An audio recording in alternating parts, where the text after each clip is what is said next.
We all hear that one advice that students should show, don't tell when it comes to writing.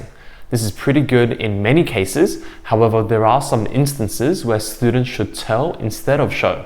So when is it better to tell? I will cover that and more in today's video. Let's get into it.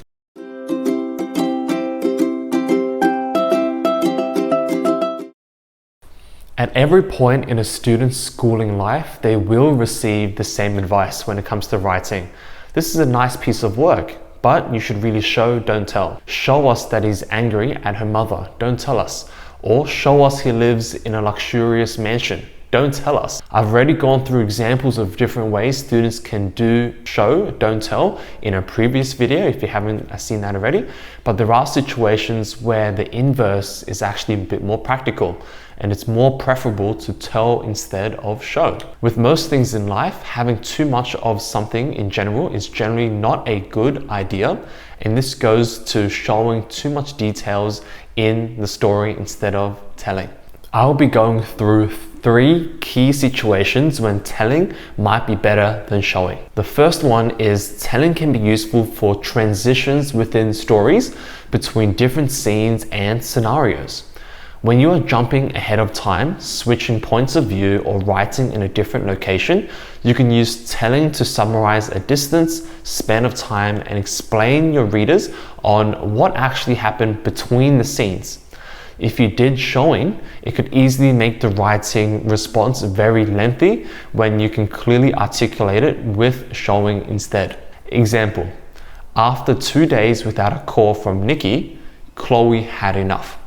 This is much better than talking through many events to show that the moon had passed twice, which signifies 2 nights, as 2 moons have passed twice.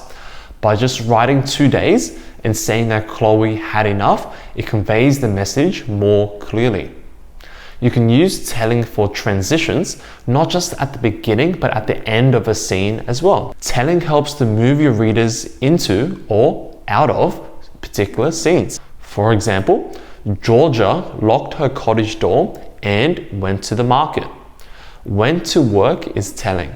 Unless something exciting happened, for example, an accident or the complication of the story, you generally don't need to show the ride or walk to the market.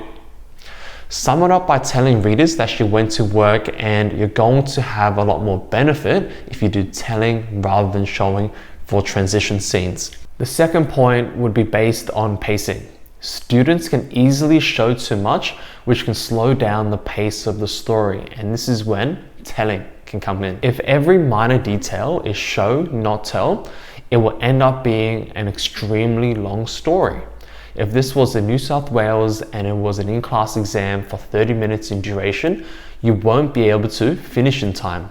So whenever you do showing, it can interrupt or disrupt the continuation of the story. You can tell instead. Telling is good in these instances to deliver certain information to the reader quickly without slowing down the pace. This is particularly good in action scenes where it is very fast paced and you shouldn't and you can't show everything. For example, he smiled, rather than his lips turned and his crow's feet deepened.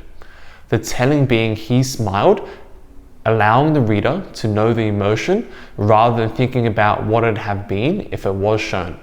Telling can also give readers important pauses and breaks after repeated action from previous scenes or paragraphs. We can see that for the example, he smiled, which is telling, is only 2 words, while his lips upturned and his crow's feet deepened is 8 words. You're effectively reducing your overall word count by 6 words, which will be quite beneficial overall when you're looking at the quantity of your writing.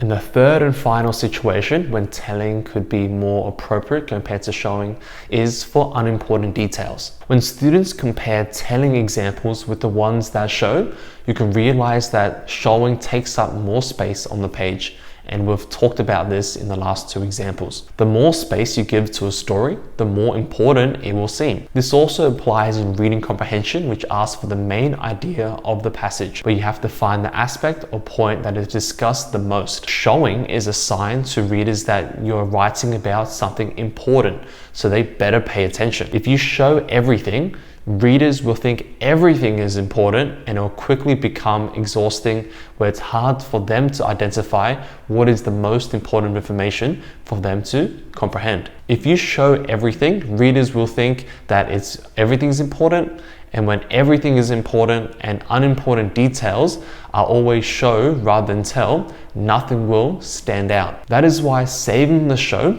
for the important parts that move the plot or reveal something about the characters and their emotion states is going to be more beneficial. All the crucial moments of the story should be show, while the non-important parts should be tell. There needs to be a good balance between the two. If it's too much show, then what is the most important part? What do we need to focus on? If there's too much tell, then we don't know what is important at all. Telling uses fewer words than showing, and it can compress the information that is not as important, but will still be useful for the reader to know. Information that is less important or mundane can use telling, and this could be taking a slower pace towards this. For instance, writing about taking a shower, getting dressed, driving to work, or pulling weeds in the garden. They're not necessarily that important. Remember that this is narrative writing, so you do not need a very detailed description of everything by showing.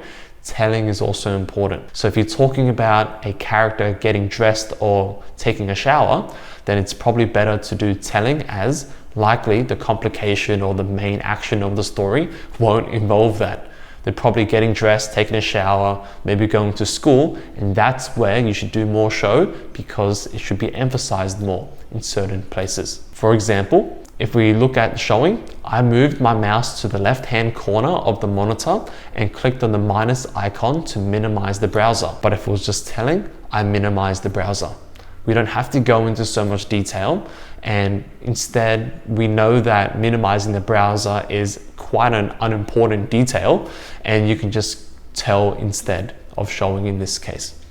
As you can see, telling has its place and uses in narrative writing. Perhaps this leads us to think that the best advice to writers, and what we hear all the time, is not just show don't tell, but to show and tell. A story requires both, so both showing and telling skills should be utilized by students. The important part is to find the correct balance, and with the right guidance and experience, know when it's better to show and know when it is better to tell. Although most primary and high school students will typically do a lot more telling rather than showing, from my experience teaching these past 8 years anyway.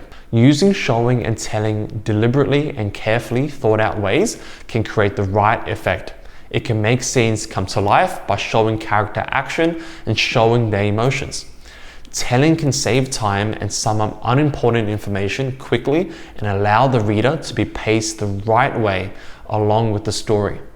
I went through 3 ways in which telling would be better than showing.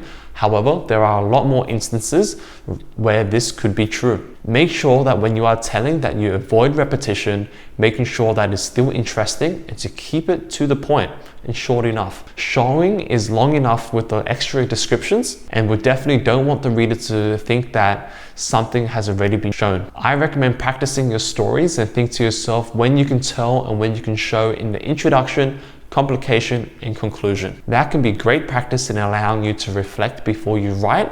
If you have extra time after a writing test and you did a narrative, can you quickly go back and see if you can change your introduction or conclusion, whether it's to make it a little bit more tell or a little bit more show? Could you use telling to create more suspense or make the character achieve a goal more quickly? Well, with all things in life, and the more things that you learn, this video may seem simple, but applying it in practice is always going to be more difficult. Give it a go and practice will be worth it. Make sure to like, subscribe, and if you enjoy this video, make sure to send it to your best friend so they can succeed in narrative writing as well. And I'll see you guys in the next video. Bye.